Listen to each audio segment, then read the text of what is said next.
Гъмбъл ТВ представя 5 скрити улики в Гравити Фолс, които ще взривят ума ви. Улика номер 1. Блендин беше тук, преди да го срещнем. Блендин Беландин в Пътешественика във времето, повтарящият се герой с лудия си глас може да пътува навсякъде във времето.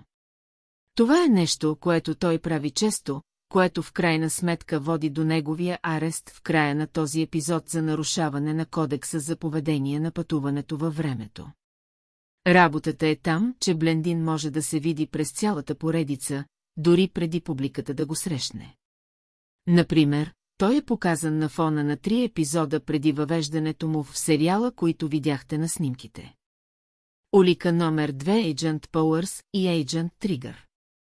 Подобно на Блендин, ние за първи път се запознаваме с Agent Powers и Agent Trigger в по-късен епизод, в случая запис на 2 сезон. Двамата агенти дават яснота, че също се интересуват от разследване на мистериозната дейност в Gravity Falls, която става доста ясна, след като присъствието им е известно, тъй като всъщност можете да ги видите скрити на заден план, където и да са близнаците в голяма част от шоуто.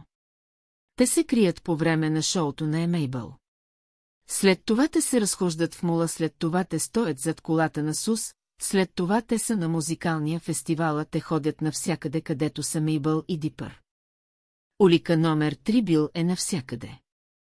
Точно като агентите и Блендин, Бил Шифър, основният антагонист на Gravity Falls, се крие пред очите навсякъде в цялата серия.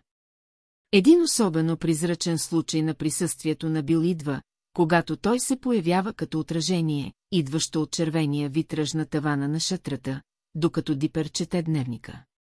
Това е много преди да разберем за злодеянието му и дори след като сме, той продължава да прави участие във 2 сезон по подобен начин. Улика номер 4. Криптограмите.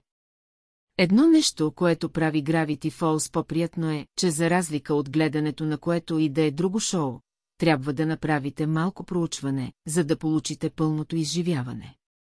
През цялото си изпълнение шоуто добави в криптограми и други мистерии, които дадоха на зрителите по-интерактивно изживяване.